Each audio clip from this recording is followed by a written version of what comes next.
In today's video, we're going to show you how we got to Gili T, things that we did, And stick around for the 5 tips that will help you prepare for your trip. and the bonus secret we have at the end.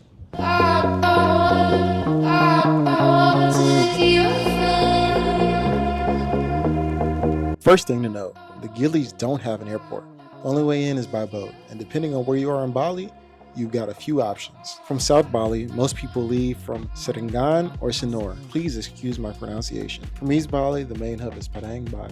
And if you're in Northeast Bali, like Ahmed, you're in luck. It's actually the fastest route to Gili T, often just about an hour across the water. That's the route we took. We booked through our hostel for about $60.50. They made it super easy. We just paid at the front desk and the shuttle dropped us off right at the pier. Also, please don't forget about that stubborn harbor tax. The harbor tax comes out to about $3.60. The ride was bumpy at times, but the views of the coastline and the open sea were unreal. And then after about an hour, boom, white sand beaches and turquoise water of Gili T. Prices usually range from about $20 to $70, depending on the port and the operator. And if you get seasick, bring motion tablets. The sea can be brutal.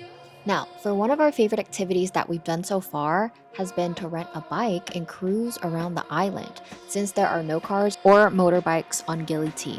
They do have electric scooters though. It takes about an hour to loop around the entire island, and you can stop at beach bars, little cafes, and even massage areas.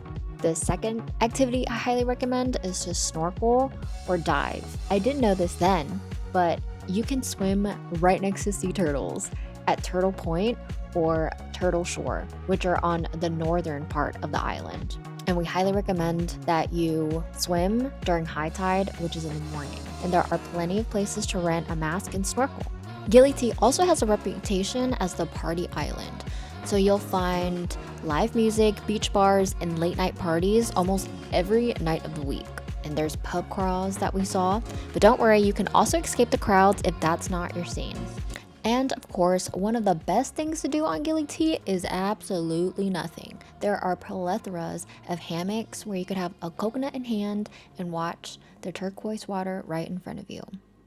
And lastly, before you head to Gili T, here are a few essential tips that will make your trip smoother and way more enjoyable. First up, there are no cars on Gili T. The only way to get around is by walking, cycling, or hopping on a horse cart. Honestly, renting a bike is the best choice, and you can ride around the whole island in just an hour. Next, bring or rent water shoes.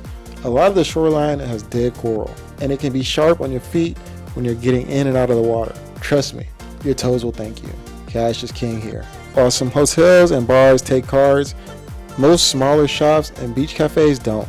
ATMs are limited and often run out, so bring enough cash before you arrive.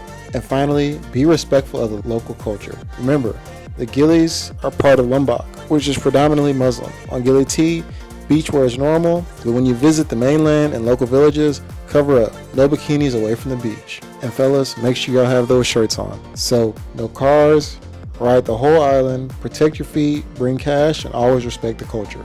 Follow these tips and your Gili T trip will be unforgettable. Oh, I almost forgot. Here goes a bonus tip for sticking around to the end. Make sure you visit the local night market. It has fairly cheap food and great local eats.